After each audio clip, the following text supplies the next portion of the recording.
ओह, ये है शिकागो और यहाँ बहुत ही बुरा हाल हुआ है। स्नो का तूफान आया हुआ है यहाँ, और ये सब गाड़ियाँ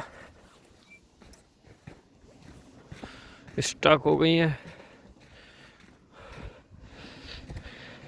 ये देखें आपका यहाँ